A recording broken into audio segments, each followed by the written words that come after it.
So, good morning guys. Ang video natin ngayon ay mag-i-install ako ng stick board ng Innova 2025. Yan. Yun yung Innova. So, tara, tignan natin.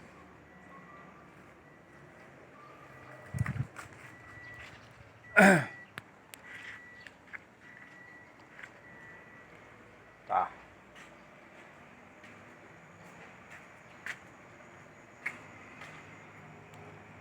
So, bali dyan. Lagyan natin ng stick board dito. Ayan. So, tignan natin yung stick board guys. So, ayan. Bagong bago. So, kumpleto na rin ang mga accessories niya. Mga tornilyo, 14 nut. So, yung mga bracket. Ayan. So, dito pa sa box niya, yung mga ibang washer at saka mga tornilyo. So, dito pa yung isa. So, let's do it guys. Samahan nyo ako na mag-install. Yan.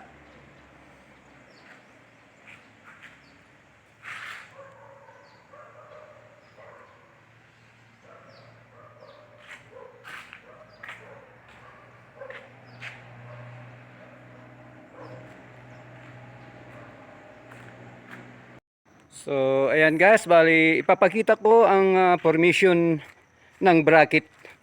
Ito ang nasa front at saka nasa middle at dito sa may bandang huli. So, yan, nagka-cross siya. So, kailangan i-assemble yan. So, ayan guys, i-assemble na natin itong bracket. Ayos natin ng camera para makita yung ginagawa. Ito. So, ang una is i-tornilyo natin dito. Yan. Ito. Tapos pasok natin dyan. Yan natin ng washer. Tapos nut. So, hindi pa muna natin higpitan yan. Ganyan lang muna. Mamaya na pag naisalpak.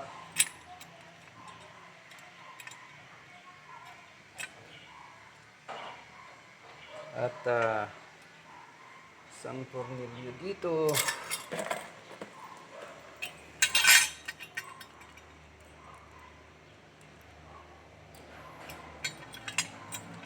Ayan. So, may washer na yan. Kita. Makita sa video. Ayan. So, isushoot natin dun. Tapos baliktarin natin, lagay yung washer at saka yung nut niya. So, ayan.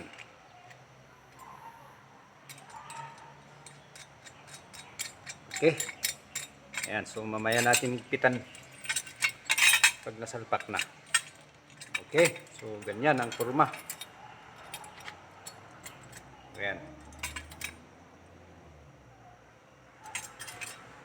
So, assemble ko na itong isa. Ngayon, i-install na natin guys. Tara!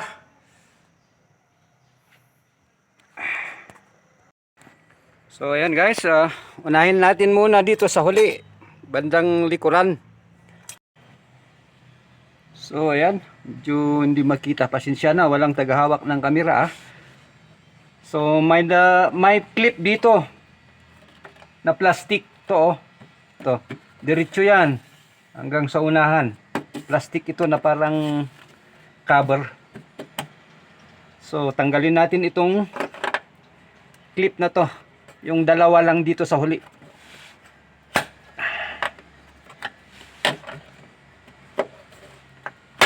Yun. So ito ya.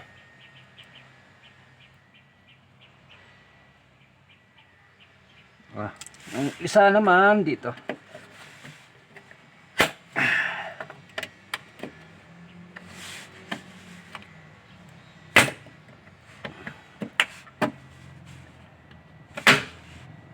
Okay. Yan. So, ganyan. Nya, iba yung nut niya, may parang stopper siya na ipapasok mo dito. So, yan. Yun.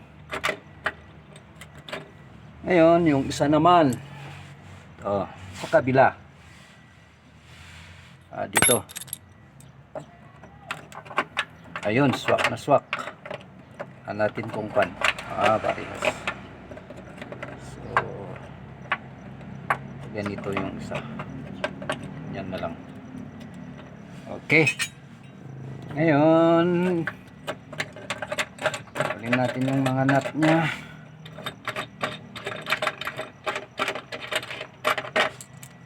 Lagay natin to. Pasok kasi susa. Ayan. Okay, pumasok siya. So, yun.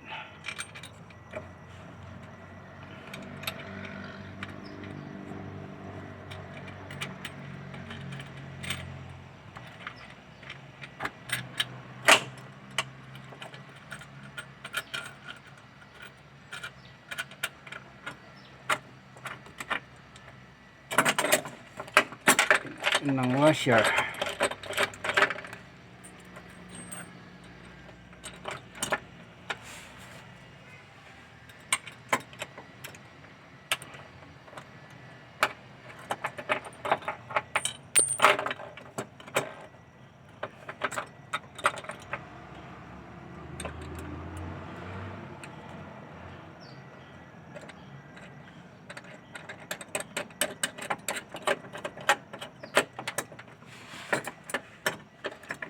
Yan. Isa naman ayos natin yung lock niya.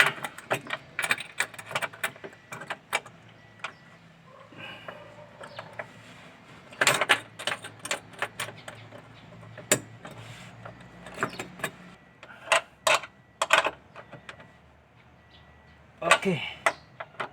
Ayusin naman dito.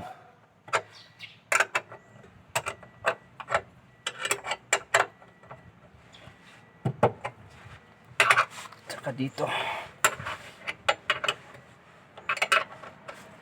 14.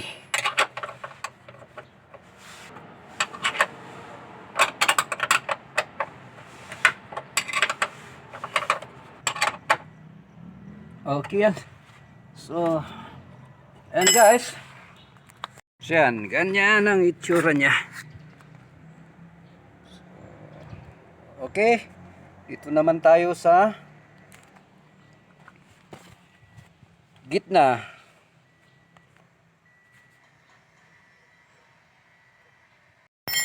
So ayan guys, may dalawang stock dito na tornilyo. So tatanggalin natin at yun ang gagamitin, ito ang gagamitin natin na pang tornilyo sa dito sa middle, sa gitna. Ayan o. Okay?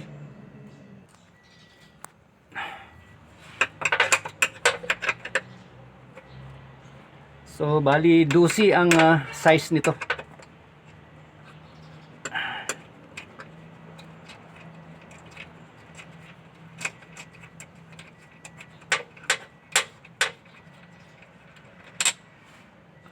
Ayan.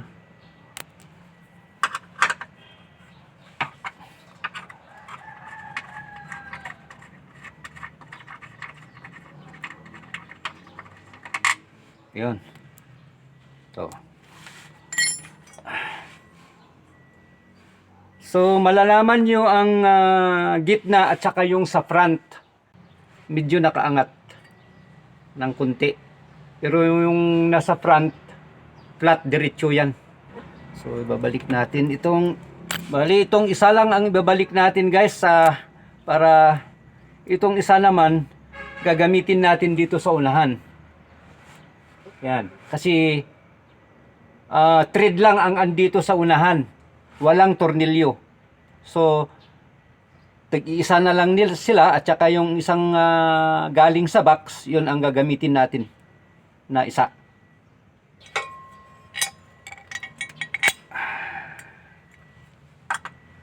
Ayan. Okay. Isa pa. Yan.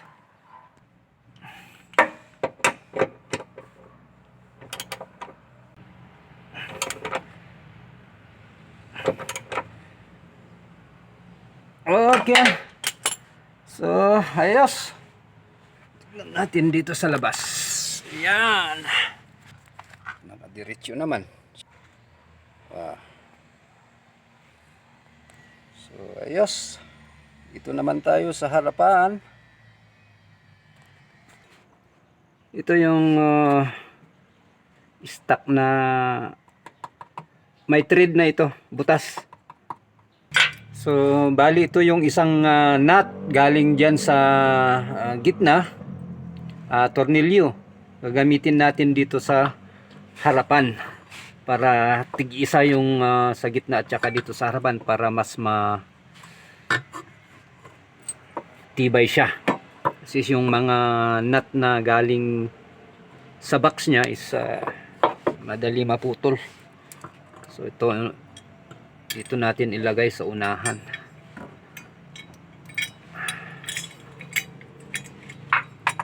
Ayan.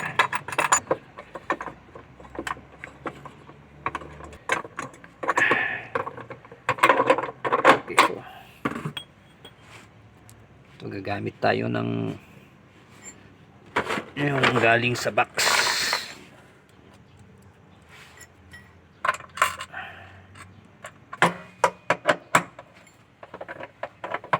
Tingnan natin kung nakasintro.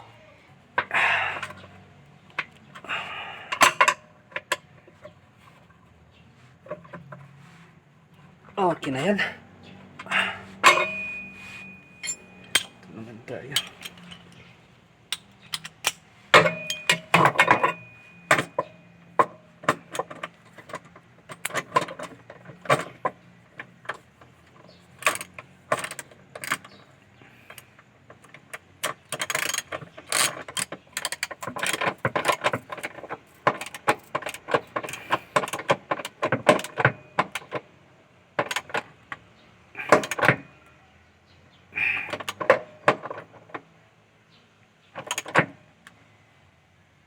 Okay na yan.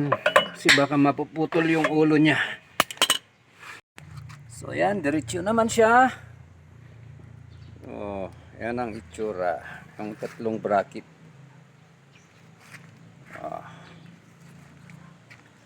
Okay, so sasapak na natin yung step board. So ayan. Galin natin cover niya. Ayan siya. So may 6 dito na tornilyo niya guys.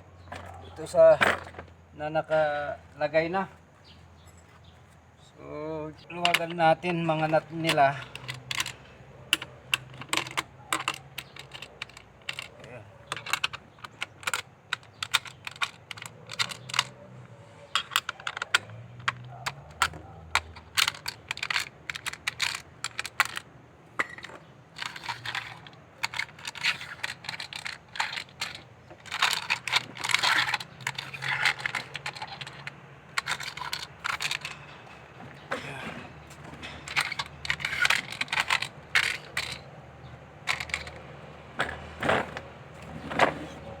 Natin tong mga nut.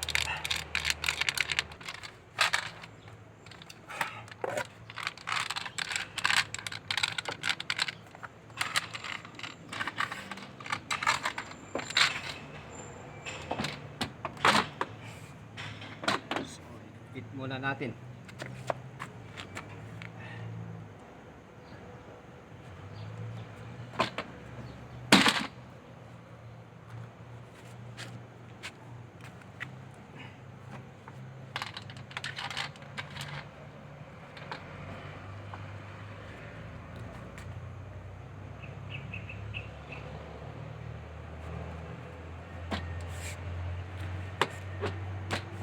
So, yan na po guys.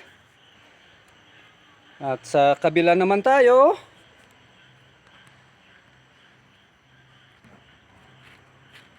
Alright, sige, update ko na lang kayo kasi the same procedure naman ang gagawin ko sa kabila. So, done na tayo. Ayan na siya. So, yan natin dito.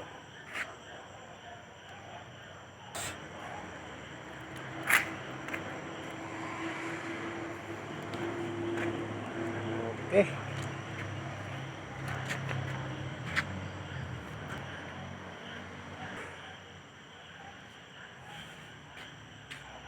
Para.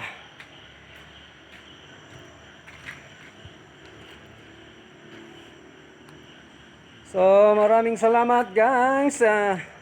See you again next video.